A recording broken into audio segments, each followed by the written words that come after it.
යාළුවනේ හිතන්න ඔයා රෑ නිදාගන්න කලින් ෆෝන් එක චෙක් කරනවා. එකපාරටම මැසේජ් එකක් එනවා ඔයාගේ බැංකු ගිණුමෙන් රුපියල් 50000ක් අයින් වුණා කියලා. හැබැයි ඔයා ඒ වෙලාවේ කිසිම දෙයක් මිලදී ගත්තේ නැහැ. මේක අද ලංකාවේ හීනයක් නෙවෙයි. හැමෝටම මුහුණ දෙන්න සිද්ධ වෙන ලොකුම අනතුරක්. අද අපි කතා කරන්නේ ඔයාගේ සාක්කුවේ තියෙන ෆෝන් එක හරහා ඔයාගේ අම්මගේ තාත්තගේ නැත්නම් ඔයාගේම බැංකු ගිණුමට හොරු රිංගන විදිහ සහ ඒකෙන් බේරෙන්නේ කොහොමද කියලා. මේ හොරු දැන් ඉස්සර වගේ වෙස් මුහුණු දාගෙන පිහි අරන් එන්නේ නැහැ. ඒ වෙනුවට මුන් එන්නේ ඔයාගේ WhatsApp, Facebook නැත්නම් SMS එකකින්. fake links අපි ඒකට කියනවා phishing කියලා. ඔයාට ලොතරැයියක් ඇදුනා. මේ ලින්ක් එක ක්ලික් කරලා විස්තර පුරවන්න කියලා මැසේජ් එනවා. The bank call scam. මම බැංකුවෙන් කතා කරන්නේ. ඔයාගේ account එක බ්ලොක් වෙලා. ඒක හදන්න නම් ඔයාගේ ෆෝන් එකට එන OTP, one time password අංකය අපිට කියන්න කියලා බොරුකාරයෝ කතා කරනවා.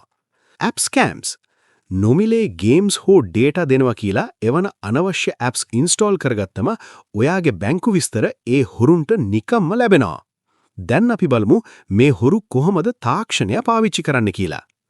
OTP කියන්නේ මොකක්ද? මේක හරියට ඔයාගේ ගෙදර මාස්ටර් කී එක වගේ. බැංකුවෙන් මේක එවන්නේ ඔයාමද මේ ගනුදෙනුව කරන්න කියලා තහවුරු කරන්න.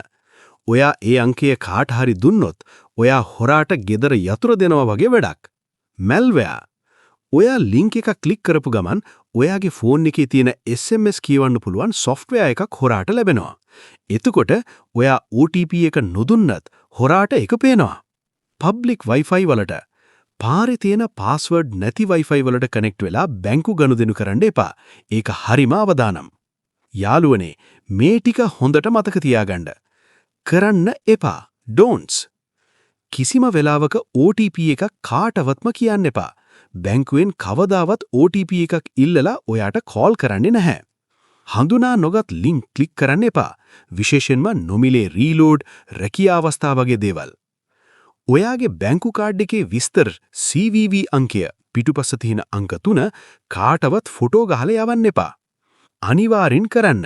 do's. ඔයාගේ බැංකු ඇප් එකට two factor authentication දාගන්න. බැංකුවෙන් එන SMS alert සක්‍රිය කරගන්න. එතකොට රුපියලක් හරි අඩු වුණොත් වහාම දැනගන්න පුරුවන්. ෆෝන් එකේ software update එකක් ආවොත් ඒක මග හරින්න එපා. ඒකෙන් ඔයාගේ ආරක්ෂාව වැඩි වෙනවා. අද කාලේ හොරෙක් වෙන්න තුවක්කුවක් ඕන වෙන්නේ නැහැ. ලැප්ටොප් එකක් තිබ්බම ඇති. හැබැයි අපි බුද්ධිමත් වුණොත් අපිට පුළුවන් අපේ මහන්සියෙන් හම්බ කරපු සල්ලි ආරක්ෂා කරගන්න. අදම ඔයාගේ අම්මලට තාත්තලට මේ ගැන කියලා දෙන්න. මොකද මේ වගේ වංචාවලට ගොඩක් අහුවෙන්නේ වැඩිහිටියෝ.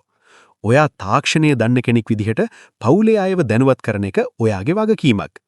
මතක තියාගන්න. be smart, be safe. ඊළඟ එපිසෝඩ් එකෙන් හමු වෙමු. මම ඔයාලා දන්න ටෙක්නොලොජියා කතාකරු ශිරන්ත ශාමින්. Tecnologia!